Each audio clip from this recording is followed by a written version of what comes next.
Assalomu alaykum va rahmatullohi va barakatuh.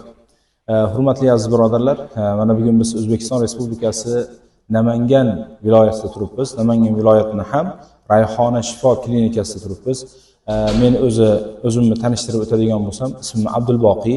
Qirg'iziston Respublikasi O'sh viloyati Novqat tumanidan kelib, bu yerda davolanyapmiz, ilojlarni olyapmiz. Alhamdulillah bugungi kunga kelib o'z nihoyasiga yetib chiqib ketish arafasida turibmiz.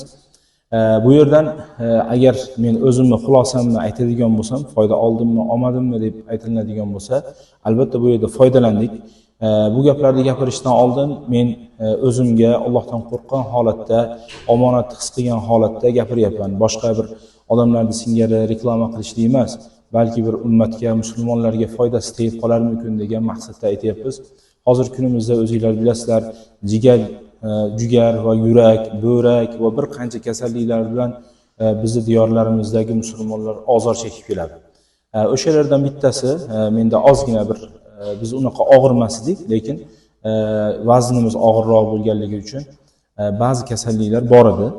Shulardan bittasi yurak urishida ozgina bir sekinlik bor ekan. Alhamdulillah hozir kun kelib vaznimiz yengillagan bo'ldi va juda bir yengil holatda bu yerdan chiqib ketyapmiz.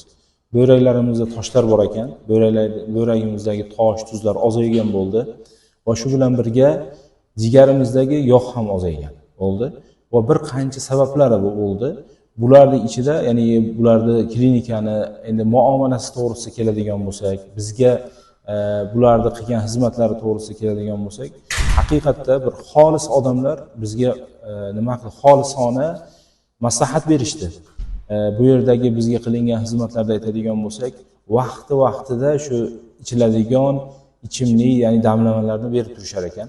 Masalan, unga misol tariqasida aytadigan bo'lsak, ertalabda turshakni, ya'ni o'rik sharbatini beriladi, ya'ni unga shakar qo'shilmagan holatda.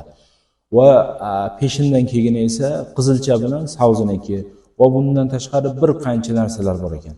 Va vannaga tushgan bo'ldik. Vanna ham juda bir ajoyib, vannadan chiqqandan keyin juda ko'p terlab odam yozilib ketar ekan. Va shunga o'xshagan bir qancha narsalar bor ekan. Bitta ikkita yo'nalish emas. Bu yerda hijoma, ari bor ekan, asalari va bu yerda zuluk bor ekan, vanna bor ekan, damlamalar, dieta odamni ancha tartibga keltirib, bu yerdagi maqsadlarni asosiy bittasiga qaraydigan bo'lsak, insonni oldin ichni tozalab olar ekan. Ya'ni masalan deylik, bir mashina yuradigan bo'lsa, shu mashina ham yaxshi yurmaydigan bo'lsa, nima qiladi? Ustalar birinchi o'rinda benzindanmi deb turib, o'shani filtrini tozalashadi. Shundan keyin yaxshi yurib ketishligi mumkin. Xuddi shuni singari bularda birinchi o'rinda jigarga va börak shu narsalarga e'tibor berib, bundagi toshlarni ketkizgani harakat qilishar ekan. Haqiqatda meni o'zimda shu narsa foyda sezildi. Men musulmon bo'laroq Allohdan qo'rqqan holatda agar birorta bir kasal bo'ladigan bo'lsa, musulmonlardan bo'ladigan bo'lsa, shu bizni ko'rayotganlar bo'ladigan bo'lsa, bu yerga kelib davolanib ketishlarini tavsiya qilgan bo'lardim. Albatta bu gaplarimni Allohdan qo'rqqan holatda sizlarga gapiryapman. O'zimda bo'lgan narsalarni ko'rganligim uchun gapiryapman. Vallohu a'lam. Alloh tavfiq bersin, hammalariga shifo bergan bo'lsin.